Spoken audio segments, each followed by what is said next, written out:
Hello my dear listeners, I hope you are doing very well. நல்லா இருக்கீங்க அப்படின்னு நம்புறேன். உங்களை மோட்டிவேட் பண்ணி ரொம்ப நாள் ஆன மாதிரி எனக்கு ஒரு ஃபீலிங். அதனால ஒரு நல்ல மோட்டிவேஷனல் கோட்டோட இங்க வந்திருக்கேன். நான் வந்து சயின்ஸ் அப்படின்னு சொல்லி ஒரு சப்ஜெக்டை தான் திருப்பி உங்களுக்கு எல்லாருக்கும் நான் உங்களுக்கு ஹெல்ப் பண்ணிட்டு இருக்கேன், ப்ரிப்பேர் பண்ணி ஹெல்ப் பண்ணிட்டு இருக்கேன்.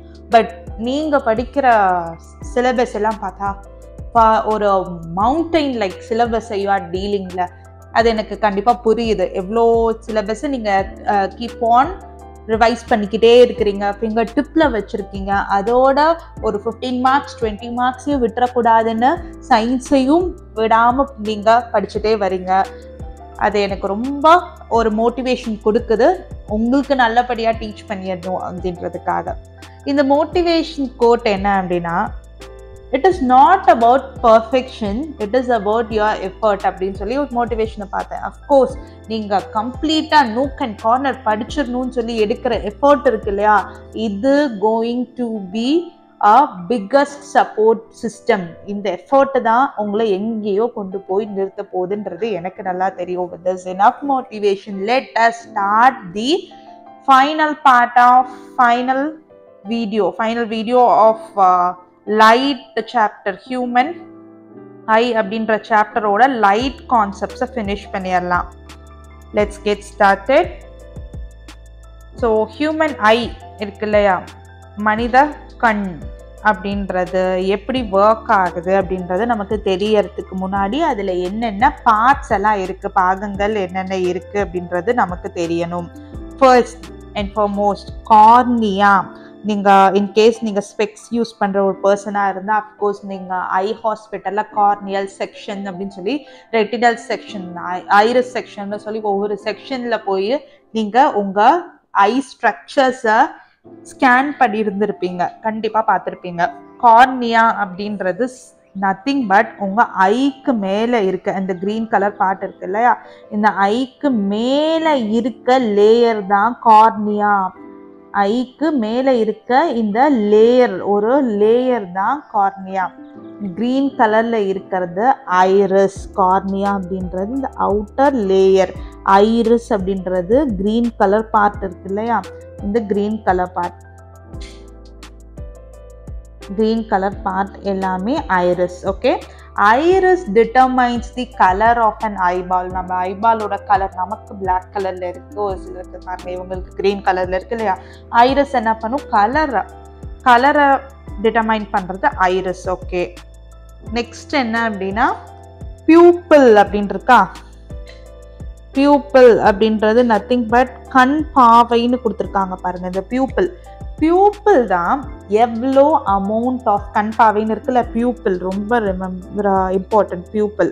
ஓகே, இந்த பியூப்பிள் அப்படின்றது ஐல எவ்வளோ அமௌண்ட் ஆஃப் லைட் என்டர் ஆகணும். பியூப்பிள் என்ன பண்ணுது, அமௌண்ட் இன்டென்சிட்டி ஆஃப் லைட், எவ்வளோ இன்டென்சிட்டி அமௌண்ட் ஆஃப் லைட் நம்ம கண்ணுக்குள்ள எவ்வளோ ஒளிக்கதிர் கண்ணுக்குள்ள என்டர் ஆகணும்ன்றது தீர்மானிக்கிறது நம்ம கண் பாவை தான், பியூப்பிள் தான். ஸோ ஃபர்ஸ்ட் கார்னியா பார்த்துருக்கோம், நெக்ஸ்ட் ஐரிஸ் பார்த்துட்டோம், தேர்ட் கண் பாவை பியூப்பிள் பார்த்துருக்கோம், ஃபோர்த் பார்ட் லென்ஸ். ஓகே, விழி லென்ஸ். இந்த விழி லென்ஸ் இருக்கு இல்லையா, அது என்ன லென்ஸால ஆயிருக்கு நீங்களே பாருங்க. நம்ம ஐ இப்படி குண்டா இருக்கு, அப்போ என்ன lens, it is a convex lens. குவி லென்ஸால ஆனது நம்ம மனிதனுடைய விழி லென்ஸ். ஓகே, ஐல இருக்கக்கூடிய lens. Okay, convex lens. Fifth point ciliary muscles. Ciliary உடலம்னு கொடுத்துருக்காங்க பாருங்க. இவங்க ஒரு மசில். இவங்க என்ன பண்றாங்க அப்படின்னா, நம்ம லென்ஸ் இருக்காங்க பாருங்களேன், இவங்களை கரெக்ட் பொசிஷன்ல இழுத்து பிடிச்சு நிறுத்துறது யாருன்னா நம்ம சிலியரி மசில்ஸ் தான். இவங்க என்ன பண்ணுவாங்கன்னா, நீங்களே பாருங்க, ஏதாவது ஒரு ஆப்ஜெக்டை உத்து பார்க்கும் போது ஆட்டோமேட்டிக்கா கண்ணை குறுக்குறீங்க பாத்தீங்களா, அப்போ அந்த லென்ஸ் அங்க ஃப்ரீ ஆகும். அந்த மசில்ஸ் ஃப்ரீ ஆகும், லென்ஸ் கொஞ்சம் குவியுது. மசில்ஸ் இழுத்து பிடிச்சதுன்னா அந்த லென்ஸும் இழுத்து நிற்கும். ஓகே, இது ciliary muscles. Okay, next retina. Retina ரொம்ப இம்பார்ட்டன்ட் பாயிண்ட். ரெட்டினா அப்படின்றது ஒரு ஸ்கிரீன். இந்த ஸ்கிரீன்ல தான் நம்மளோட லைட் வந்து ஃபோக்கஸ் ஆகி இமேஜஸ் ப்ரொடியூஸ் ஆகிற இடம். என்ன இமேஜ் ப்ரொடியூஸ் ஆகும்னு நான் சொல்லியிருக்கேன் நம்ம ஐல, ரியல் இன்வெர்டட் இமேஜ். உண்மையான தலைகீழ் பிம்பம் நம்ம ரெட்டினால ஃபோக்கஸ் ஆகும். அதை நேரா காட்டுறது நம்ம மூளை தான், பிரெயின் தான் அப்படின்றத நான் உங்களுக்கு கிளியரா எக்ஸ்பிளைன் பண்ணியிருக்கேன். ஓகே, ரியல் இன்வெர்டட் தலைகீழ் இமேஜ் எங்க ப்ரொடியூஸ் ஆகும்? ரெட்டினா. ரெட்டினா ஒரு ஸ்கிரீன். Okay, screen. இந்த ஸ்கிரீன்ல தான் நம்ம இமேஜஸ் ப்ரொடியூஸ் ஆகுது. ஓகே, நெக்ஸ்ட் அப்ப ரெட்டினா பார்த்திருக்கோம். 7th point, aqueous humour. Aqueous humour அப்படின்றது என்ன அப்படின்னா, கார்னியாக்கும் லென்ஸுக்கும் இருக்கு நடுவுல இருக்கக்கூடிய ஆக்வஸ் திரவம். அதாவது இது ஒரு திரவம். Okay, liquid. இந்த லிக்விட் எங்க இருக்கு? கார்னியாக்கும் லென்ஸ்க்கும் இருக்கிறது. இதுக்கு நடுவுல இருக்கிறது ஆக்வஸ் லிக்விட். அடுத்தது 8th பாயிண்ட், விட்ரஸ் லிக்விட். விட்ரஸ் லிக்விட் இவங்க யாரு? இவங்க விட்ரஸ் லிக்விட் வந்து லென்ஸுக்கும் ரெட்டினாக்கும் ஃபில் ஆகிட்டு இருக்க லிக்விட் எல்லாம் விட்ரஸ் லிக்விட் தான். ஓகே, விட்ரஸ் ஹியூமர் லென்ஸுக்கும் ரெட்டினாக்கும் நடுவில் இருக்கக்கூடிய லிக்விட். ஓகே, நெக்ஸ்ட் இதை விட்டுட்டு பார்வை வட்டுன்னு ஒன்று இருக்கு பாருங்க. இது என்ன இடம் அப்படின்னா blind spot. 9th point, note it down. 9th point, blind spot. Blind ஸ்பாட்னா என்னன்னா, நீங்க நம்மளால பாருங்க 360 டிகிரியும் பார்க்க முடியாது. 360 டிகிரி நம்மளால வியூ பண்ண முடியாது. உங்களோட கையை இப்ப கண்ணு கிட்ட கொண்டு வந்துகிட்டே இருங்க, கிட்ட கொண்டு வந்துருங்க. உங்களால உங்களோட தம் ஃபிங்கரை கிளியரா பார்க்க முடியுதா?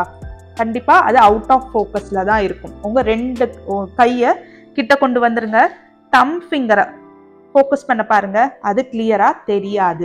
ஏன்னா அந்த இமேஜ், அந்த லைட் நம்ம எங்க போய் படுது? பிளைண்ட் ஸ்பாட்ல போய் படுறதுனால அந்த இமேஜ் நமக்கு தெரியாது. Okay, next 10th, optical nerves. பார்வை நரம்புங்க. இந்த ஆப்டிக்கல் நர்வ்ஸ் என்ன பண்றாங்க? நம்ம லைட் சிக்னல்ஸை பிரெயினுக்கு எடுத்துட்டு போய் இங்க ஒரு தலைகீழான இமேஜ் இருக்கு, இதை இவங்களுக்கு ப்ராசஸ் பண்ணி, இந்த இண்டிவிஜுவலுக்கு ப்ராசஸ் பண்ணி ஸ்ட்ரெயிட்டான இமேஜா காட்டிடு அப்படின்னு சொல்லிட்டு நம்ம லைட் சிக்னல்ஸை எடுத்துட்டு போய் ஒரு நம்ம பிளட் வெசல்ஸ் மாதிரி ஞாபகம் வச்சுக்கோங்க. பிளட்டை இழுத்துட்டு போற மாதிரி இந்த லைட் சிக்னல்ஸை எடுத்துட்டு போய் பிரெயின் கிட்ட கொடுக்குற வேலை இந்த பார்வை நரம்பு ஆப்டிக்கல் நர்வ்ஸோட வேலை. ஓகே, ஸோ லைட் எப்படி என்டர் ஆகுது? கார்னியா மூலமா ஐரிஸ்க்கு போகுது. ஐரிஸ்ல இருந்து தட் இஸ் லைட் என்டர்ஸ். என்னென்ன ரீஜியன்ல லைட் என்டர் ஆகும் அப்படின்னா, மெயினா பியூப்பிள்ல இருந்து லென்ஸ்க்கு போகுது, லென்ஸ்ல இருந்து ரெட்டினால ஃபோக்கஸ் ஆகுது. அவ்வளவுதான். இப்போ ஐ எப்படி ஒர்க் ஆகுதுன்றத பார்க்கலாம். பாருங்க, கார்னியா அப்படின்றது அந்த outer layer of lens. Okay, next கார்னியால இருந்து பியூப்பிள் வழியா, கண் பாவை வழியா எங்க போகுது? வெளியில இருக்கிறது ஐரிஸ், கண் பாவை. இதுதான் எவ்வளோ இன்டென்சிட்டி ஆஃப் லைட் என்டர் ஆகணும்ன்றது டிட்டர்மைன் பண்ணக்கூடியது. லென்ஸ் பியூப்பிள்ல இருந்து லென்ஸுக்கு லைட் போயாச்சு. இப்போ விட்ரஸ் ஹியூமர்ல இருந்து லைட் ரெட்டினால போய் இமேஜை ப்ரொடியூஸ் பண்ணுது. இந்த இமேஜ் சிக்னல்ஸ், லைட் சிக்னல்ஸ் பாருங்க எப்படி இதெல்லாம் அந்த ரெட் கலர்ல இருக்கிறதெல்லாம் ஆப்டிக்கல், ரெட் கலர்ல இருக்கிறது பிளட் வெசல்ஸ். அதுல இருந்து ஆப்டிக்கல் நர்வ் மூலமா பிரெயினுக்கு இப்போ இமேஜஸ் லைட் சிக்னல்ஸ் போயாச்சு. பிரெயின் ப்ராசஸ் பண்ணி ஒரு ஸ்ட்ரெயிட்டா இருக்க இமேஜ் தான் நீ பாக்குற அப்படின்னு நமக்கு சொல்லியாச்சு. இவ்வளோதான் ஐல நடக்கக்கூடிய ப்ராசஸ். இவ்வளோதான். நீங்க இதுல ஞாபகம் வச்சுக்க வேண்டியது, ரெட்டினால தான் இமேஜஸ் ஃபார்ம் ஆகும். ரெட்டினால தான் பிம்பங்கள் கிடைக்கும். என்ன பிம்பம் கிடைக்கும்? தலைகீழான பிம்பம், இன்வெர்டட் இமேஜ். இன்வெர்டட் இமேஜ் தான் ரெட்டினால தான் கிடைக்கும். இது ஒரு இம்பார்ட்டன்ட் பாயிண்ட். இதை பிரெயின் தான் நமக்கு நேராக காட்டுது. அதனால தான் நான் சொல்லிக்கிட்டே இருக்கேன், உங்களால் முடியும்னு நினைங்க, கண்டிப்பாக நீங்கள் தான் going to be topper. Okay, next கண் குறைபாடுங்க. கண்ணோட குறைபாடுகள் பற்றி பார்க்கலாம். Okay, eye defects. என்னென்ன eye defects? Major eye defects: myopia, hypermetropia, presbyopia. இது கூட ஆஸ்டிக்மேட்டிசம் அப்படின்ற ஒரு கண்டிஷனையும் நம்ம பார்க்க போறோம். ஓகே, மயோபியா அப்படின்றது நியர் சைட்டட்னஸ், அதாவது கிட்ட பார்வை. ஹைப்பர்மெட்ரோபியா அப்படின்றது தூர பார்வை, தூர பார்வை. பிரெஸ்பயோபியான்றது இது ரெண்டு கண்டிஷனையும் சேர்ந்த விழி ஏற்பு திறன் அமைவு அப்படின்னு சொல்லி, அமைவு குறைபாடு அப்படின்னு சொல்லி சொல்றாங்க, பிரெஸ்பயோபியா. ஓகே, இப்போ இதெல்லாம் ஒவ்வொன்றும் எதனால நடக்குது, என்ன லென்ஸ் மூலியமா அதை ரெக்டிஃபை பண்ணலாம் அப்படின்றத பார்ப்போம். மயோபியா அப்படின்ற கிட்ட பார்வை எதனால நடக்குது அப்படின்னா, நம்ம ஐ பால் இருக்கு பார்த்தீங்களா, அது கொஞ்சம் ஒரு சிலருக்கு எப்படி ஃபார்ம் ஆயிருக்கு அப்படின்னா என்லார்ஜா இருக்கு, எலாங்கேட்டா இருக்கு, பெருசா இருக்கு. நார்மல் ஐபாலை விட, கருவிழியை விட, சாரி, நம்ம ஐபால் இருக்குல்ல, கண் விழி இருக்கு பார்த்தீங்களா, கருவிழி, அதை விட எப்படி இருக்கு ஐபால் வந்து நார்மல் ஐபாலை விட மயோபியால எப்படி இருக்கு அப்படின்னா பெருசா இருக்கு. இந்த ஐபால் பெருசா இருக்கு. அதனால இந்த லைட் என்டர் ஆகிறது, ஃபோக்கஸ் ஆகிறது என்ன பண்ணாங்க, ரெட்டினாக்கு கொஞ்சம் முன்னாடியே நடந்துருது. அதனால ரெட்டினால இமேஜ் பிம்பமானது உருவாகல. அதனால தான் மயோபியால இருக்கிறவங்களுக்கு கிட்டத்துல இருந்து கிடைக்கக்கூடிய ரேஸ் வந்து அவங்க ரெட்டினால படுறது இல்லை. நியர் சைட்டட்னஸ், அவங்களுக்கு கிட்ட பார்வை இருக்கு. ஓகே, இதை கான்கேவ் லென்ஸ் மூலமா நம்ம ரெக்டிஃபை பண்ணிடலாம். குழி லென்ஸ் மூலியமா நம்ம இதை ரெக்டிஃபை பண்ணிடலாம். அடுத்தது ஹைப்பர்மெட்ரோபியா. இவங்களோட ஐபால் எப்படி இருக்கான், ஸ்மாலா இருக்கு. மயோபியால ஐபால் பெருசா இருந்துச்சு. ஹைப்பர்மெட்ரோபியா ஆர் ஹைப்ரோபியால ஐபால்ன்றது குட்டியா இருக்கிறனால வர லைட் என்ன பண்றாங்க, ரெட்டினாக்கு வெளியே ஃபோக்கஸ் ஆறாங்க. அதனால அந்த லைட் வந்து இமேஜ் வந்து நமக்கு ப்ரொடியூஸ் ஆகிறது இல்லை. இவங்களுக்கு கிட்டல இருந்து வர லைட் வந்து ஒழுங்கா கண்ணு வந்து ஃபோக்கஸ் ஆயிடுது.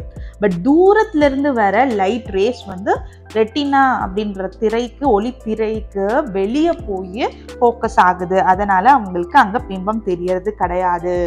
ஓகே, இது எதை கொண்டு ரெக்டிஃபை பண்ணலாம், தீர்க்கலாம் அப்படின்னா, குவி லென்ஸ், கான்வெக்ஸ் லென்ஸ் மூலியமா ஹைப்பர்மெட்ரோபியாவை நம்ம ரெக்டிஃபை பண்ணிக்கலாம். பிரெஸ்பயோபியா எதனால நடக்குதுன்னா, வயசு வந்து, அதாவது ரொம்ப வயது ஆக வயோதிகத்தினால வரதுனால பிரெஸ்பயோபியா அப்படின்றது நடக்குது. தட் இஸ் ஏஜ் ஃபேக்டர்ஸ்னால. வயசானவங்களுக்கு என்ன ஆகுதுன்னா, நம்மளோட சிலியரி மசில்ஸ் சொன்ன இல்லையா, மசில்ஸ் இழுத்து பிடிச்சிட்டு இருக்குன்னு சொன்ன இல்லையா, இங்க பாருங்க மசில்ஸ் எப்படி இழுத்து பிடிச்சிட்டு இருக்காங்க. இந்த மசில்ஸ் என்ன ஆகுறாங்க, வீக்கன் ஆகுறனால சரியா ஃபோக்கஸ் பண்ண முடியாத நிலைமை வருது. அதை ரெக்டிஃபை பண்றதுக்கு நம்ம கான்வெக்ஸ் லென்ஸ் யூஸ் பண்ணிக்கலாம் ஆர் பைஃபோக்கல் லென்ஸ் யூஸ் பண்ணலாம். ஸோ இது ஹைப்பர்மெட்ரோபியா மாதிரியான கண்டிஷன் தான் பிரெஸ்பயோபியாவும். அந்த சிலியரி மசில்ஸ் பாருங்க, அந்த ஒழுங்கா ஒர்க் ஆகாதனால, ஒழுங்கா ஃபோக்கஸ் ஆகாதனால இந்த லைட் ரேஸ் என்ன பண்ணுது, ரெட்டினாக்கு பின்னாடி தான் ஃபோக்கஸ் ஆகுது. அந்த பிம்பம் வந்து ஒளித்திரை மேலேயே படலை, ஒளித்திரைக்கு பின்னாடி, ரெட்டினாக்கு பின்னாடி போய் விழுகிறதுனால, பிஹைண்ட் தி ரெட்டினா விழுகிறதுனால ஃபோக்கஸ் ஆக முடியல.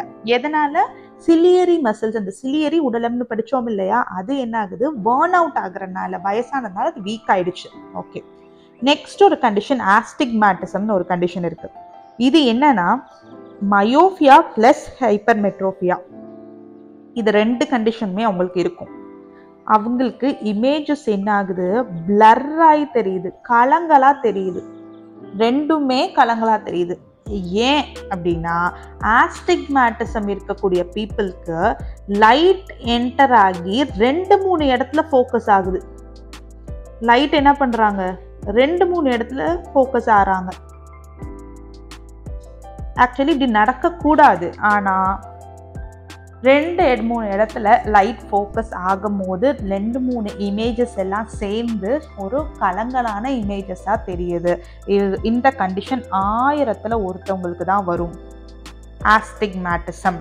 இதையும் பைஃபோக்கல் லென்ஸ், அதாவது பைஃபோக்கல்னா ஒன்றும் இல்லை, 2 லென்ஸுமே, கான்கேவ் லென்ஸும் கான்வெக்ஸ் லென்ஸ், 2 லென்ஸையுமே கொண்டு நம்ம இதை ரெக்டிஃபை பண்ணிக்கலாம். ஓகே, ஸோ கிட்ட பார்வைனா மயோபியா, ஃபார் சைட்டன்ஸ்னா தூர பார்வை, விழி ஏற்பமைவு திறன் குறைபாடு தான் நம்ம, அதாவது விழி கரெக்டாக ஃபோக்கஸ் பண்ண முடியாத நிலைமை, ஏற்ப அமைவு திறன் குறைபாடு தான் பிரஸ்பயோபியா அப்படின்னு சொல்கிறோம். That's it. அப்போ ஐ டிஃபெக்ட்ஸ் பற்றியும் பார்த்துட்டோம். அடுத்தது டிஸ்பர்ஷன் ஆஃப் லைட் அப்படின்ற ஒரு இம்பார்ட்டண்ட்டான கான்செப்ட் யார் ப்ரப்போஸ் பண்ணா அப்படின்னா ஐசக் நியூட்டன் அவங்க தான் ப்ரப்போஸ் பண்ணாரு, கண்டுபிடிச்சாரு. டிஸ்பர்ஷன் ஆஃப் லைட் அப்படின்றது நிற பிரிகை அப்படின்னு சொல்றாங்க, நிறப்பிரிகை. ஓகே, இதில் என்ன ஆக்சுவலி நடக்குது அப்படின்னா ஒரு வெள்ளை ஒளி, ஒரு ஒயிட் லைட் வெள்ளொளி ஒரு ப்ரிசம்ல, முப்பட்டகம்ல படும் போது என்ன ஆகுதுன்னா ஃபர்ஸ்ட் இங்க என்ன நடக்குதுன்னா ஒளி விலகல் நடக்குது, பெண்டிங் ஆஃப் லைட்.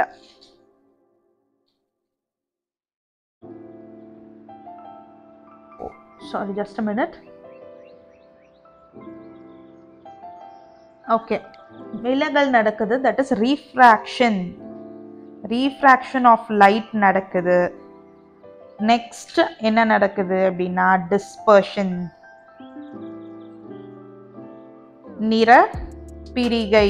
நிறப்பிரிகை நடக்குது. ஓகே, ஸோ ரீஃப்ராக்ஷன் அப்படின்றது ஒயிட் லைட் என்டர் ஆகி பெண்ட் ஆகுது பாருங்க, இந்த இடத்துல பெண்ட் ஆகி டிஸ்பர்ஷன், நிறம் ஒவ்வொரு நிறமா பிரியுது.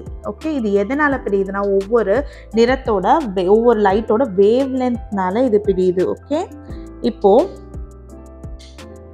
இந்த நிறப்பிரிகைய இந்த நிறமாலை ஸ்பெக்ட்ரம் என்ன சொல்றாங்கன்னா நிறமாலை அப்படின்னு சொல்றாங்க. நம்ம விப்ஜிஆர் கலர்ஸா பிரியுது இல்லையா, VIBGYOR, that is violet, indigo, blue, yellow, orange, ரெட்னு பிரியுது இல்லையா, இந்த பிரியறத பேர் தான் நிறமாலை அப்படின்னு சொல்றாங்க, ஸ்பெக்ட்ரம் ஆஃப் லைட். அப்போ ஒயிட் லைட் வந்து விப்ஜிஆரா பிரியுது, எதனால அப்படின்னா ரீஃப்ராக்ஷன் ஆஃப் லைட் அப்படின்ற ஒரு கான்செப்ட்னால, ஒளி விலகல்னால பெண்ட் ஆகி இங்கே என்ன ஆகுதுன்னா ரேரர் மீடியத்துல இருந்து டென்சர் மீடியத்துக்கு, அதாவது ரேரர் மீடியம்ல இருந்து என்ன பண்றாங்க டென்சர் மீடியத்துக்கு லைட் பாஸ் ஆகும் போது இங்க வந்து refraction of light dispersion of light நடந்து நமக்கு ஒளி நிறமாலை நமக்கு கிடைக்குது. ஒண்ணும் இல்லை, இந்த நமக்கு டென்சர் மீடியம் அப்படின்ற போது என்ன சொல்லுவோம், அதிக ஒளி விலகல் இருக்கக்கூடிய அதிக ஒளி விலகல், குறைந்த ஒளி விலகல், அதிக ஒளி விலகல் ஊடகம் அப்படின்ற டென்சர் மீடியால இருந்து ரேரர் மீடியாவுக்கு இங்க லைட் பாஸ் ஆகுறனால தான் இங்க இந்த நிறமாலை நமக்கு கிடைக்குது. அவ்வளவுதான். இதை யாரு ப்ரப்போஸ் பண்ணாங்க அப்படின்னா, இது ஆல்ரெடி நம்ம டிஸ்கஸ் பண்ண கான்செப்ட் தான், நியூட்டன் ப்ரப்போஸ் பண்ணாரு. இவர் என்ன பண்றாரு அப்படின்னா ஃபர்ஸ்ட் வந்து இந்த மாதிரி ஒரு கிளாஸ் வச்சு பார்க்கும்போது இவருக்கு ரெயின்போ கலர்ஸ் தெரிஞ்சிருந்திருக்கு, ரெயின்போ கலர்ஸ் அப்சர்வ் பண்ணிட்டாரு.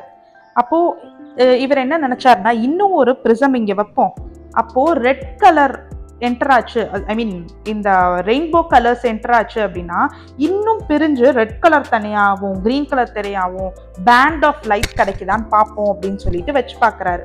இப்படி ஒரு ப்ரிசமையும் வச்சு பார்க்குறாரு. இங்க லைட் வந்து ரீஃப்ராக்ட் ஆகி ரெயின்போ கலர்ஸ் வந்து இப்போ இங்கே என்டர் ஆகிறாங்க, இன்னொரு ப்ரிசம்ல என்டர் ஆகும்போது இந்த இடத்துல என்ன நடக்குது, மறுபடியும் என்ன ஆகுது, ரேரர் மீடியம்ல இருந்து டென்சர் மீடியம்க்கு லைட் பாஸ் ஆகிறாங்களா, குறைந்த ஒளிவிலகல் இருக்கக்கூடிய ஊடகத்திலிருந்து அதிக ஒளிவிலகல் இருக்கக்கூடிய ஊடகத்துக்கு லைட் பாஸ் ஆகும் போது கடைசியாக அவருக்கு கிடைச்சது ஒயிட் லைட் தான். ஆனால் அவர் நினச்சது, ஐசக் நியூட்டன் நினச்சது என்னன்னா, ஒரு க்ரீன் லைட் தனியாகவும் ப்ளூ லைட் தனியாகவும் வைலட் லைட் தனியாக கிடைக்கும்னு நினச்சாரு. ஆனால் மறுபடியும் எல்லா லைட்டும் சேர்ந்து அங்கே ஒயிட் லைட்டாக தான் கிடைச்சிது. இது வந்து டிஸ்பர்ஷன் ஆஃப் லைட். நமக்கு ஆல்ரெடி இதை ரெயின்போ கலர்ஸில் நம்ம அந்த அப்ளிகேஷன்ஸ் ஆஃப் ரீஃப்ராக்ஷனில் லாஸ்ட் வீடியோலேயே நம்ம கம்ப்ளீட்டாக டிஸ்கஸ் பண்ணியிருந்தோம். பட் இங்கே நம்ம ஞாபகம் வச்சுக்கக்கூடிய ஒரே ஒரு விஷயம், ஐசக் நியூட்டன் ப்ரப்போஸ் பண்ணார். அதை மட்டும் நல்லா ஞாபகம் வச்சுக்கோங்க, வேறு எதுவுமே இங்கே இல்லை. Okay, that's it about this video. இந்த வீடியோவில் ஹியூமன் ஐயோட ஸ்ட்ரக்சரை கம்ப்ளீட்டாக டிஸ்கஸ் பண்ணியிருப்போம். அண்ட் தென் ஐ டிஃபெக்ட்ஸ் பற்றி பார்த்துருப்போம் இல்லையா, குறைபாடுகள் பற்றி பார்த்துருப்போம். எந்தெந்த லென்ஸ் எதை க்யூர் பண்ணுறதுக்கு யூஸ் ஆகுது அப்படின்றத மட்டும் ஒரு கிளியர் கட்டாக நோட்டாக எழுதி வச்சுக்கோங்க. that's it about this video. Thank you so much for hearing.